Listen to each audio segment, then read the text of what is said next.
Discovery of Recovery, featuring Anne Reel. Anne Reel, author of Discovery of Recovery, talks about how her book provides a guidebook for rebuilding your life in recovery. She discusses how to get more comfortable with self discovery, the difference between behavior and self. In order to help others heal, we need to love them without an agenda. This is Talking Addiction and Recovery, the podcast talking, you guessed it, all about addiction and recovery. Join your host, licensed professional counselor Andrew J. Schreier, as he and his guests break down recovery topics with raw honesty, delving into niche conversations around the topics of substance abuse, mental health, and gambling. We intend to meet individuals where they are on their own personal journey of recovery, with dignity, respect, and compassion. We'll do more than talk addiction and recovery. We'll explore it. We're glad you've joined us. Here with today's episode, your host, Andrew Schreier.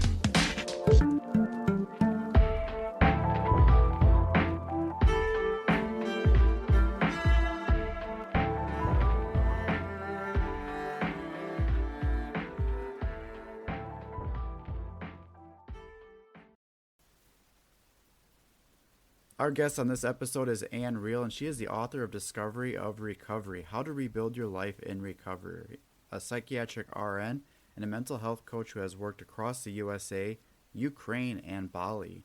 She is passionate about empowering individuals to thrive in recovery and overcome challenges. Anne excels in guiding her readers through holistic transformation of mind, body, and spirit.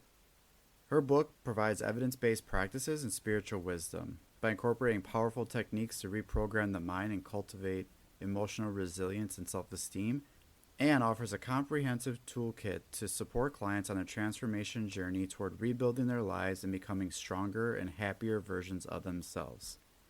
You can learn more and find her on Instagram at ann.reel. You can go to her website,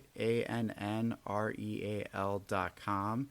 You can also find her on YouTube at Anne Reel Recovery, and her book can be found on Amazon.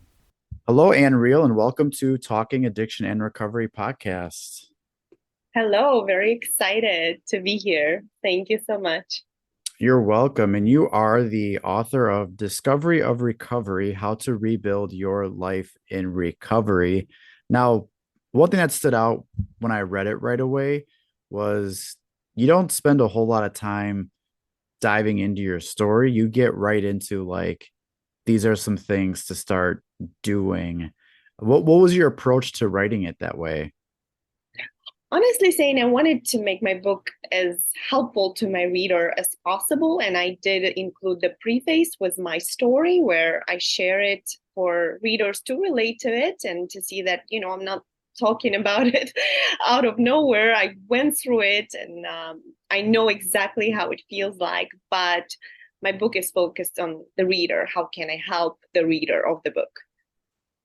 Yeah, I think that was interesting because a lot of books I've read from people, it's sort of like one part is, let me tell you all about my story, how things got to where they were, and then how they got better.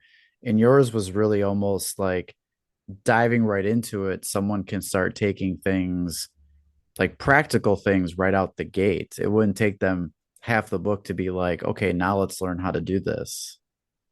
Exactly. And that was the intention. Actually, my first draft was written without a preface, but my editor was like, you need to add it for for the reader to relate to it. So of course I shared my story for that reason. The part of the what stood out right away, and I think it was in the preface, was, and there's a quote I want to share, which was, just as one can't fully understand the vast mystery of the outside world, the inner world is just the same, deep, limitless, and mysterious. I'm curious where you stand on, sometimes like times discovery can be thrilling and exciting, but other times the idea of discovery for people can also be terrifying and dreadful. Yeah. Yeah. So like how do we get to a spot where people are more in that spot of curiosity and wanting to know what's out there instead of being afraid to find those things? Thank you. That's a great question. Well, I chose to add that phrase because I spent so many hours, days actually, in my recovery dwelling to the past issues. And I thought that's where I'm going to find an answer, just dwelling on those memories and trying to find some answers. However, what I notice is that that dwelling steals the present moment from me, and actually that process of self-discovery is not that related to the past, but more to the present. Who am I today? Who am I right now? How can I share who I am? How can I be authentic today in the present moment, rather than countless dwelling on the past. Yeah, it seems like there's a almost like a very quick like slingshot between someone that's been caught so long into dwelling about the past and doing all that and then suddenly wanting to really project forward into the future with those things. I'm curious how people really make that transition, from like can you think about what helped you in that transition from dwelling into the past and then wanting to change that and look more towards the the mysteries and the all the things that would be great about the future? Sure. I think what helped me the most is actually changing my relationship with emotion the most, because what drugs to the past is emotions that arise sometimes in present moment where experience some situation that reminds emotional experience from the past. So what I've learned in my recovery that emotions are given to us for a reason. Just like other senses, we have physical senses, pain, seeing, taste, and physical senses ensure our physical well-being, when emotional senses ensure our psychological well-being. And some physical senses that we experience might be uncomfortable, like bad smell or pain. However, they are useful. They teach us something. And if I put my hand on a stove, for example, for a long time, that sensation of pain, while uncomfortable, it saves me from burning myself to death. In the same way, emotion. If I'm experiencing anger, what can I learn from it? Because anger is an emotion, for example, that teaches us about our boundaries. What do we allow in our life? What we not allow in our life? And I think that's what shifted my experience from dwelling on the past versus learning and applying that knowledge and moving forward, like completely rebuilding my relationship with emotions. Yeah, that's one that we don't always talk about, like in the sense of we talk about coping with emotions, we talk about managing emotions, but the way you just described it, you don't hear very often our relationship with emotions, like that very important connection that we have, that it isn't just something that happens and then we throw a coping skill at it, but there's actually more of a complex connection going on between our emotions. It's just not something to quickly get rid of or to avoid, but actually it's a big part of how we function. Exactly. And yeah, my belief is that emotions are messengers. You don't kill the messenger. It's not the journalist's fault that some catastrophe happened. They just inform us about what's happening. And I feel the same way about the emotions. Even the most uncomfortable ones, such as hatred, are actually very useful, because hatred teaches us that we're staying far too long and far too close to something or someone that hurts us so much. So it's usually love that's been violated that manifests as hatred. And we don't want to run away from it. We want to learn from it and then use that learning to grow, versus an addiction. We just numb out and keep staying stuck in the circumstances with the people that keeps hurting us by just numbing the pain. But it's just like an example with the stove. We keep burning ourselves consistently up to the point that it becomes unbearable and we want to crawl out of our skin and numb out. and sometimes chemically is the only option how we can numb out. And I think what's even more challenging is we spend so many years growing and developing, and then later on we realize the need to do this with our emotions when we spent so long not doing that. Like I think that's something that we should be talking with kids with at a young age. Adolescence is like a prime time with that, but there's so many times when if I'm working with someone in like a therapy session and I'm working with them as they're an adult, like they're middle aged, later adult, and now I'm just talking to them about the functions of emotions and all that. Like this is something that should have been taught probably a very long time ago. Exactly, exactly. And I think that's a beautiful work that you're doing with that you mentioned with youth. I think it's so important to educate people because we can prevent addiction from happening in the first place when we're doing it. And many people in recovery actually say that they feel like 5-year-old kids stuck into grown-up person's body, having all of this responsibility, all the lies, and again having the coping skills of 5-year child to deal with this. Of course it feels overwhelming and hard to manage. Now, this is, as we talk about this, I'm very intrigued to know. I also think there's something about how comfortable we are with other people's emotions.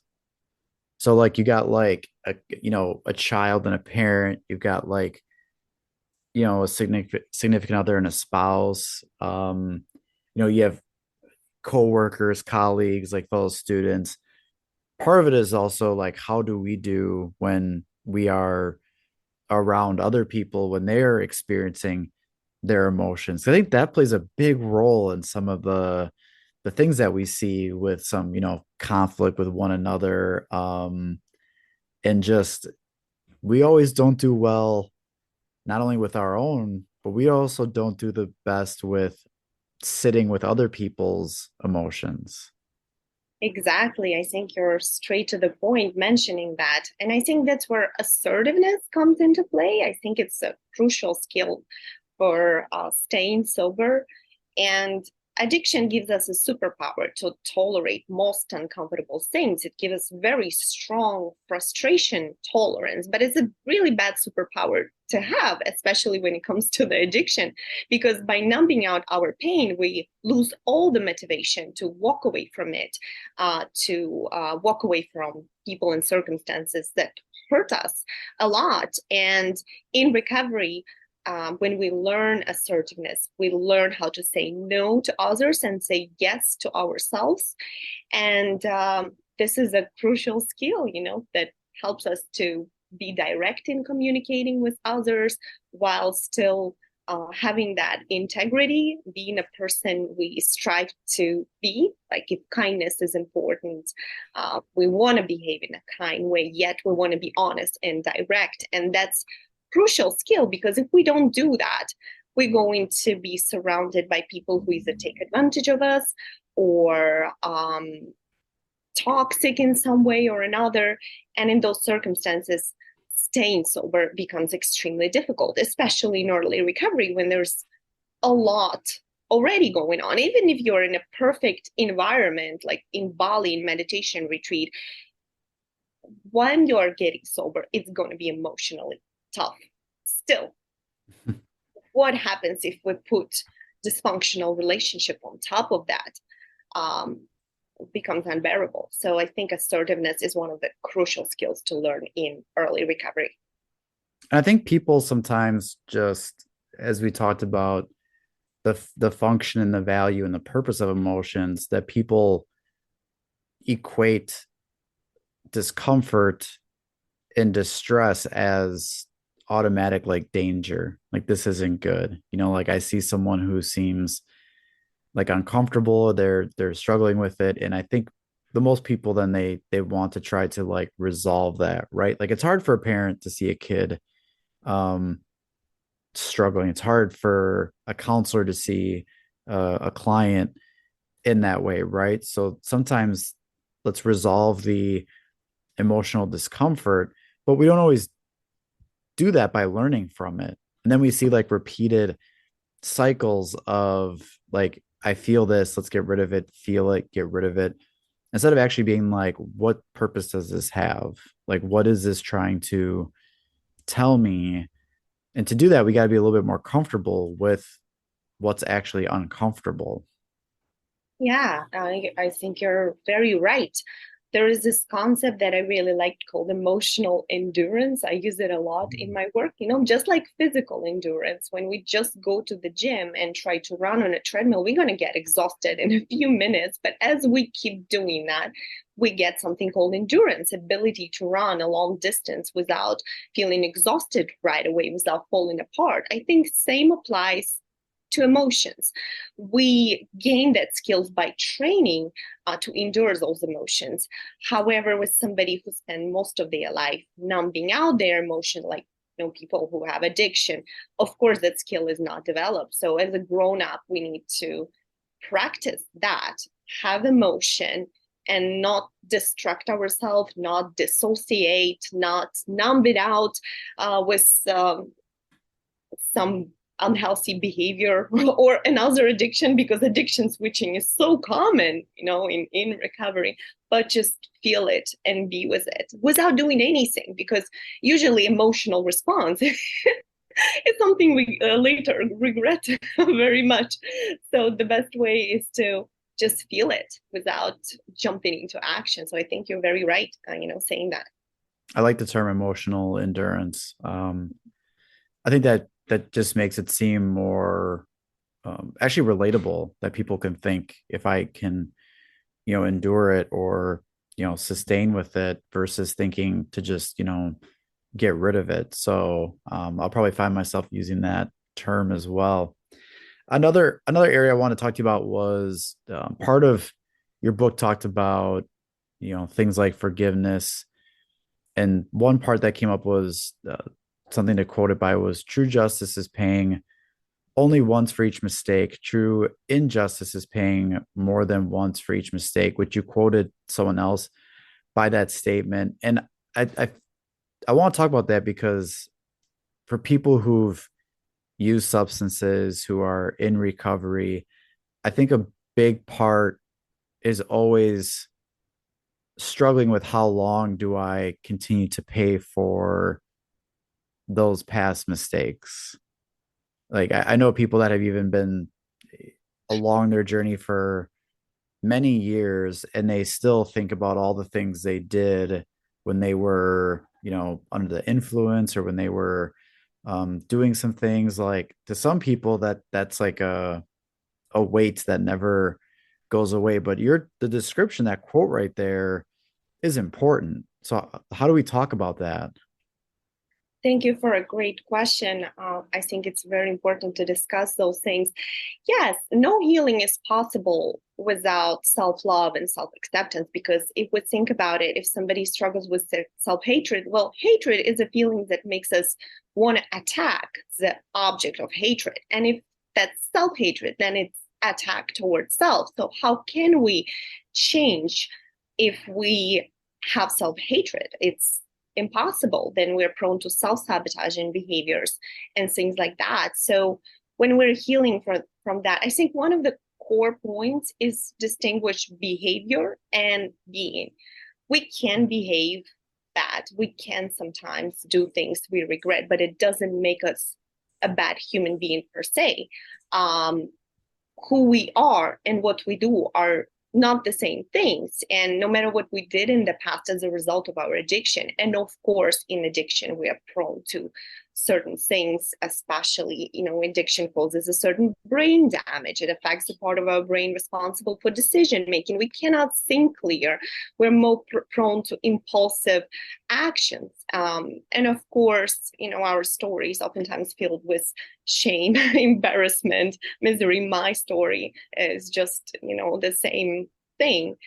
So important part of that is to understand that our behavior and who we are as a human being are two different things.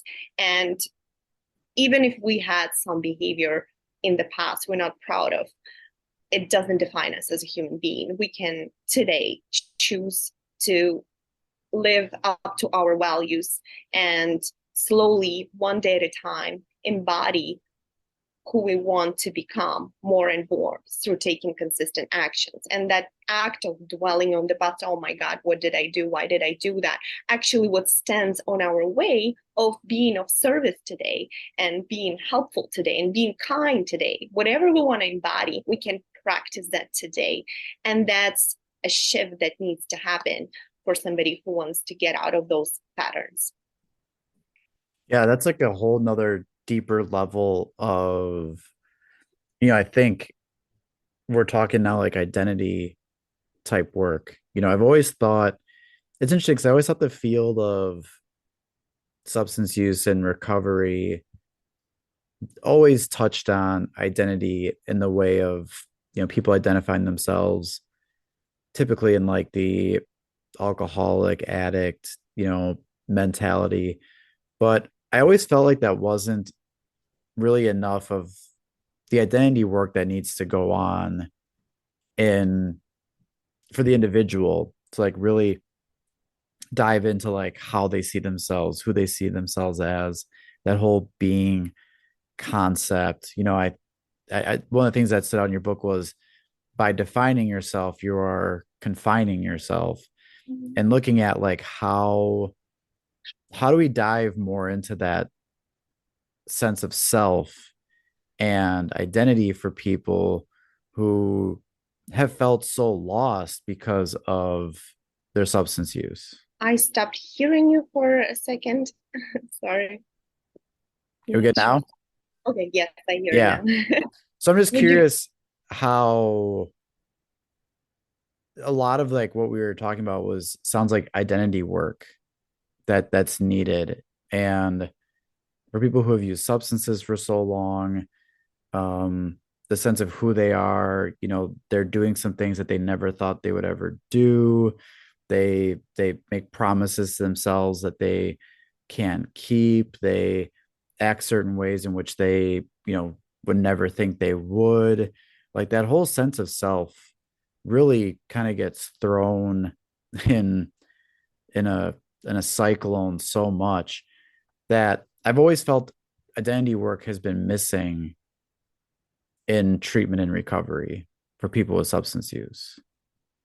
Yes, I completely agree. And I think it's a very, very important topic to touch in recovery because to my personal and professional experience, there's very common something called recovery-related identity crisis when a person doesn't know who they are as the old life, old relationship, old patterns go away. Sometimes there is a sense of, oh my God, who am I? How am I going to live right now? And what I think is the most helpful in this process, what I found helpful is the works of the Erik Erikson, developmental psychologist, who has certain stages that human being has to go through as a part of normal psychosocial maturation process. And I noticed that most of the people have certain gaps in those stages. So as adults, what we can do is reparent ourselves with something that called self-parenting. Unfortunately, we cannot go back to our parents and say, hey guys, you did a bad job the first time. Can you do it again? That's not possible. So that's where a concept of self-parenting goes when we go back to those stages where we need to catch up on and work through those issues with the tools of self-parenting. Yeah, you dug through a lot of those in your book and describing them and breaking them down and talking about them, almost kind of like a mini course in it. And that just tells me how much you believe in that, like how much you find value in like going through that. Yes, it was extremely helpful in my own recovery and finding my authentic identity because just as many people in recovery, I had no idea who am I. I had to change my career, I had to change my relationship, my whole social circle changed. And that early stages when, the old life is closed, the old door closes and the new one is not yet open, you're standing in that unknown dark place. it was very scary. And the work of Eric Erickson really helped me, and it all comes back to basis: trust versus mistrust. It's the first stage that human beings supposed to go through as an infant, and that forms our concept about the universe. Do we feel it's a safe place to be, or do we feel it's a dangerous place to be? And if we feel it's a dangerous place to be, what happens? We have something I call the cave mentality. We start under living, under being, underachieving, hiding from life, instead of thriving in life, enjoying life, playing with life. And that affects everything, every stage that comes afterwards. So going back to that and working through it has been extremely helpful, because I wholeheartedly believe that every human already has everything what it takes to find themselves. There is already that authentic core within. It's just we need just not to stand in our own ways to have it unfolded. It's not that there's something extraordinary someone needs to do to find themselves. No, it's actually very, very simple. It's about letting go of who we are not. We find ourselves. And I think that even ties into what we first started talking about with, like, self-discovery, and part of that is we're not really designed to really do that. And I say that because, in a way, when I'm standing in a room and I'm, looking around, I always see everything else but myself. Unless I put a mirror up and actually take a look at myself. To me, that tells me that oftentimes when people are looking for the discovery, to search for things and to find things about how it's going to accomplish certain stuff, or get them to a place they'd like to be, one of the best places to start looking is, like, right with you, like, right, and you're always there. you're always with you, but too often people think to look elsewhere, and we just don't have that normal, like, habit of saying, well, let me circle back with myself.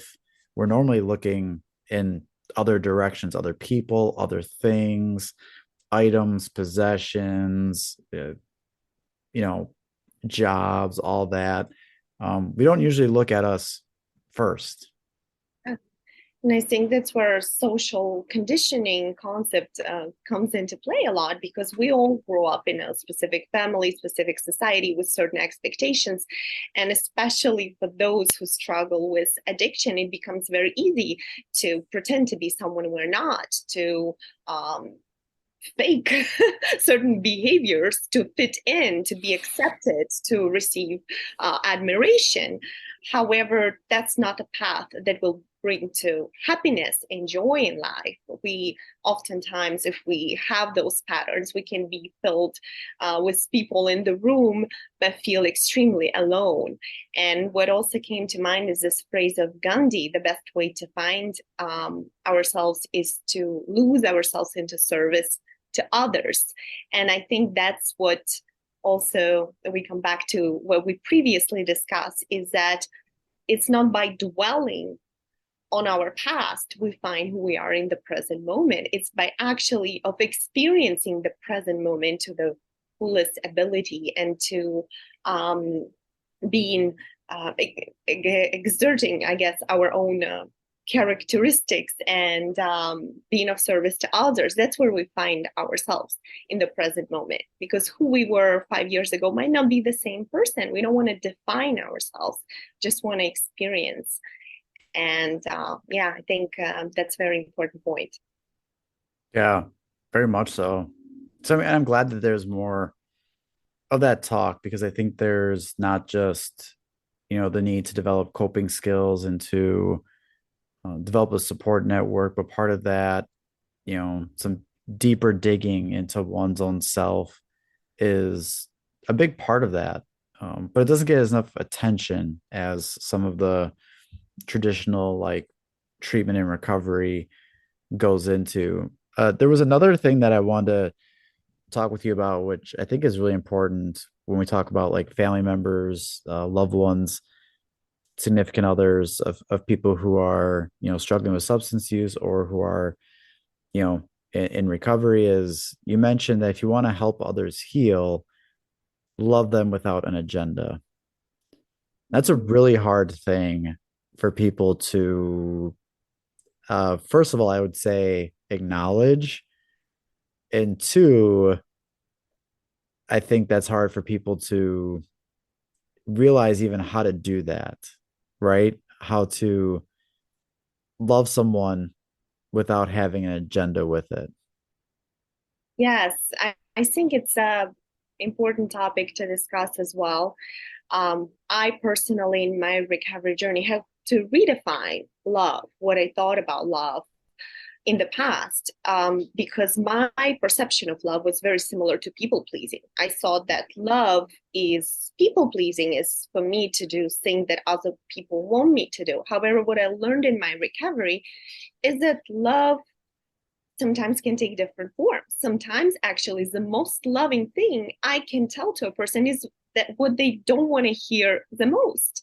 And sometimes the most loving thing I can do is to walk away and not enable a person, because again, in the past, I thought enabling was a kind thing. Taking away the consequences of the person's actions and helping them through that, I thought that it was a kind and loving thing. In recovery, I learned that it's not. Sometimes allowing the person to hit the rock bottom is the most loving thing. So that's where this phrase come into place, love others without an agenda, because it talks about accepting others. And acceptance comes with not trying to change anyone. It's just accepting the human being the way they are, and then just seeing how can I be of maximum service to this human being. And sometimes, again, it's by taking an action that might not be that other person would prefer, but if it feels kind, and I wholeheartedly feel that that's how I can contribute the most to the well-being of this person, then if I'm kind and I genuinely love this person, then I'm willing to do it. I've often found one of the things that I think helps people separate, um, you know, letting people do what they want, or is part of me says I can accept what people do, but that doesn't mean I endorse it.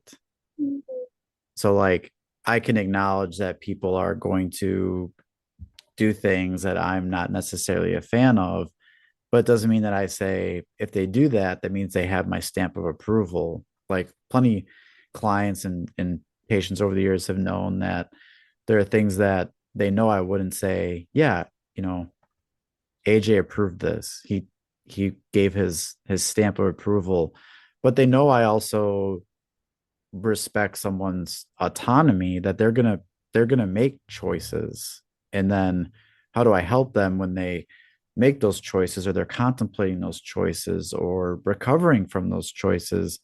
But I don't, I think there's that difference between, you can accept that someone is doing something, has done something, but it doesn't mean I approve of it, or I gave them my, here's your card that says you're allowed to do this because I said so.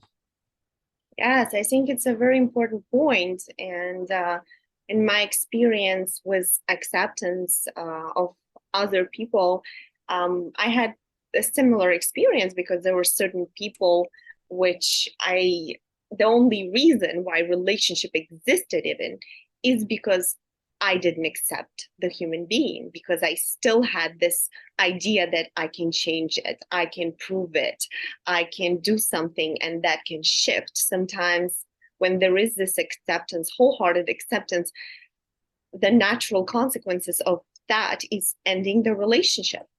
And that's a bit of a hard pill to swallow. However, even in this circumstances, is the most loving action.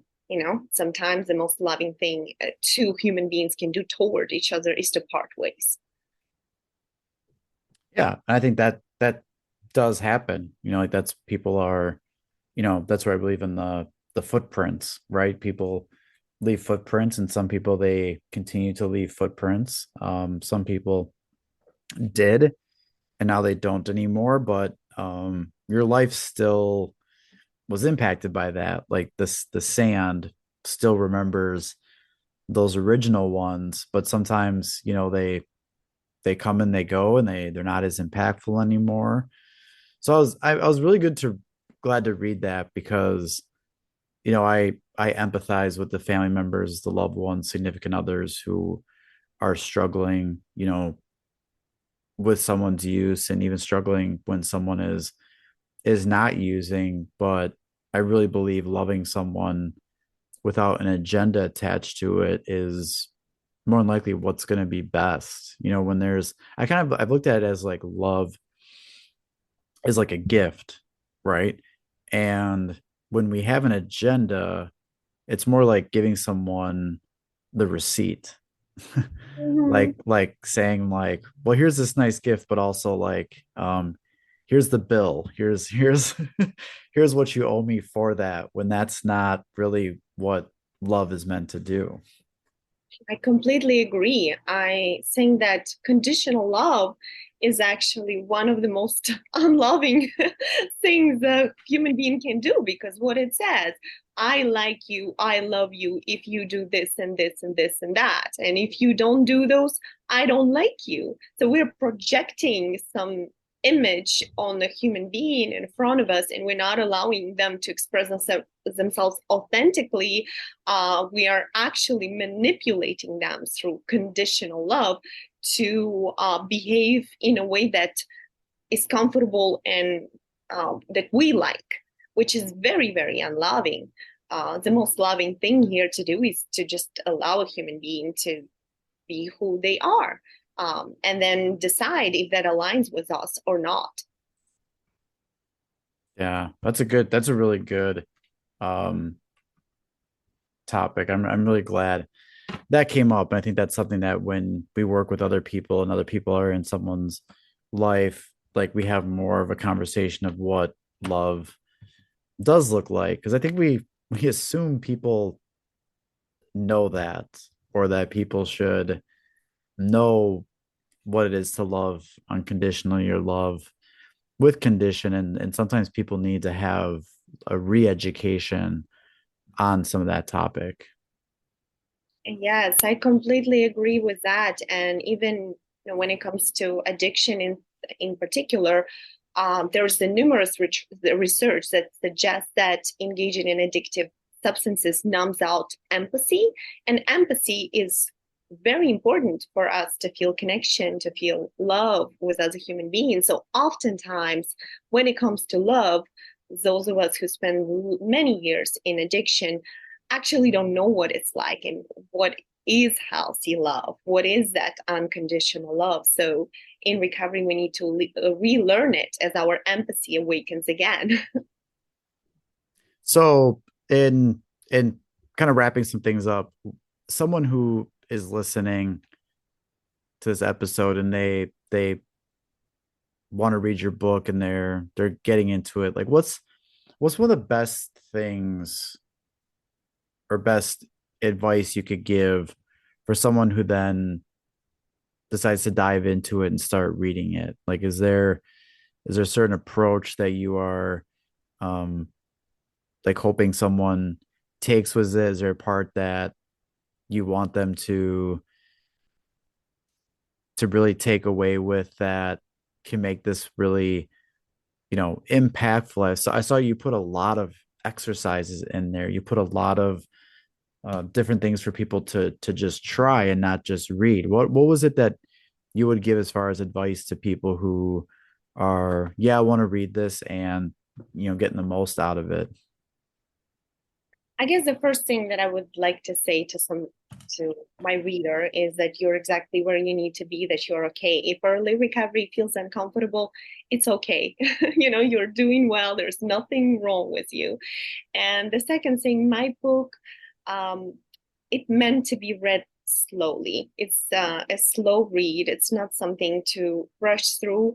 I have experiential exercises there for a reason, because just grasping theoretical concepts not going to help us change. It's like I can tell you all day long, describe you how strawberry tastes like, but if you never tasted it, you're never going to know, no matter how much I describe it to you. That's why I have those experiential exercises after each theoretical content that I share, for a reader to actually experience that. So because that experiential knowledge is what really transforms us, where we actually learn.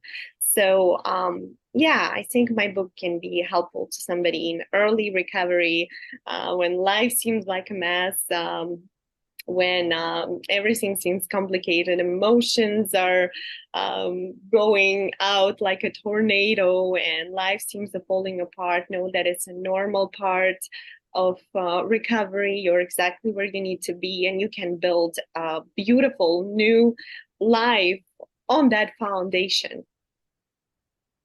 What's your best recommendation? Because even when you said it's not meant for, fast reading, how do you recommend to people to take it slow? Because I know that's a challenge for people when they have like a book and they think they're gonna dive right into it so they can learn from it, apply it, and just sort of really like run with it.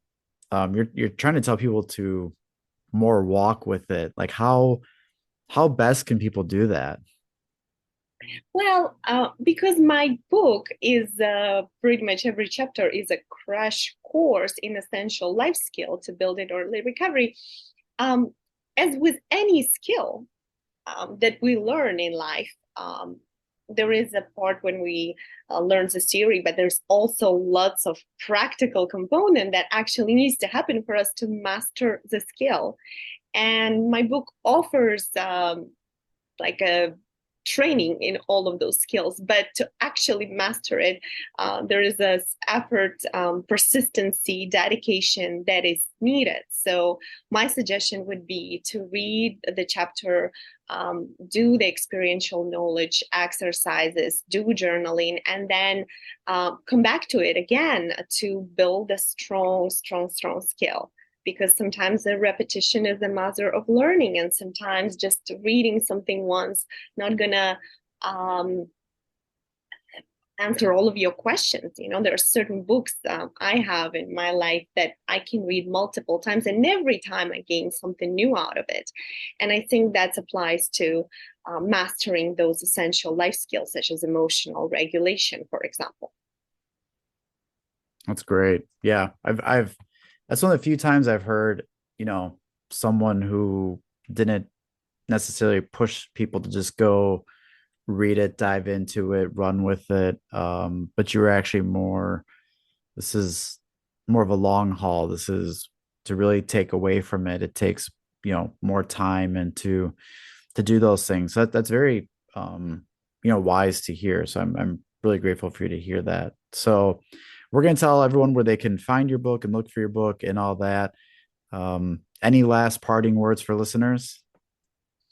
Yes, I guess I would like to say emotions are your friends. Don't run away from them. Learn to embrace them.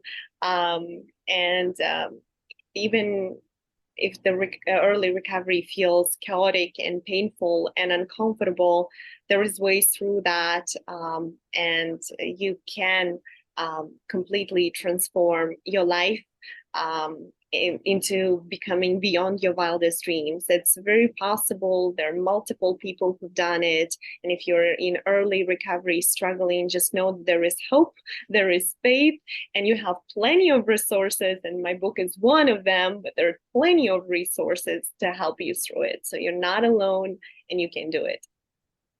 Thank you so much for the book that provided, wrote for people, and now people can have as a resource, and really appreciate the time that you came in and talked to us on this episode.